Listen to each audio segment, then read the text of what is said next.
একটু সাহায্য করেন আমারে। ডাক্তার কইছে এই ওষুধ না কিনলে আমার শরীরে অনেক বড় ক্ষতি হয়ে যাইব। কিছু টাকার শর্ট আছে, যদি দিতেন মিলাইয়া ওষুধটা কিনা লাইতাম। আমরা আবারও আইছেন। গত সপ্তাহে বলছিলেন আপনার ওষুধ লাগবো, টাকা নিলেন।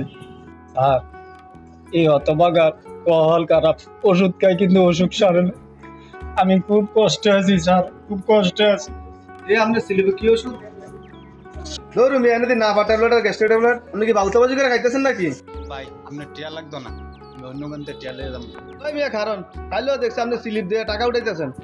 কি কাল আপনি বাস স্টেশনে আসছিলেন না? না ভাই না, আপনি ভুল দেখছেন, আপনি অন্য কারোর দেখছেন, আমি স্টেশনও যাই না। আপনার মতন বাদ করার লেগা আসল গরিব অসহায় মানুষ তারা সাহায্য পায় না। প্রতিদিন মাইসেরা ঢকাইতেছেন, আপনি কাম করে খাইতে পারেন না? আর ভিক্ষুকের লাগে রাস্তা দান বাড়াইতে পারি না। একবারের মতন কইতেছি, যদি আপনি কাম করে খাইতে চান তা কাজের ব্যবস্থা করে দেন। আপনারা সিটারি করেন না, এটি বালা না, এটি সাইরা দেন। স্যার, কাজ করতে আমার খুব কষ্ট হয়, আর কাজ করেও যে টাকা পাই এই টিয়া দিয়ে আমি সংসার সামাল দিতে পারি না। আপনার এই স্লিপ দেয় যদি টিয়া উড়ায়, অনেক টিয়া উড়ে, আমার ওষুধের টিয়াও হয়, সংসারও সুন্দর চলে। তো স্যার এখন আমি বুঝতাম পারছি আমার এটা ভুল হয়েছে।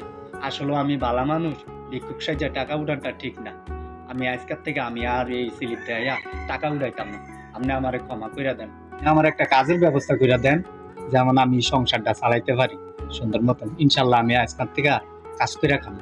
ঠিক আছে, কাউকে বেন না, আমরা আমার লোকে দেয়া ফেরেন। ঠিক আছে ভাইজান, আল্লাহ আপনারা বালা করবো। নিজের সামর্থ্যের বাইরে ডাক্তার দেখানোর নামে বা চিকিৎসার অজুহাতে মানুষের কাছ থেকে টাকা তোলা একটি নিন্দনীয় প্রতারণা। অসুস্থতার বান করে সহানুভূতিকে পুঁজি বানাবেন না।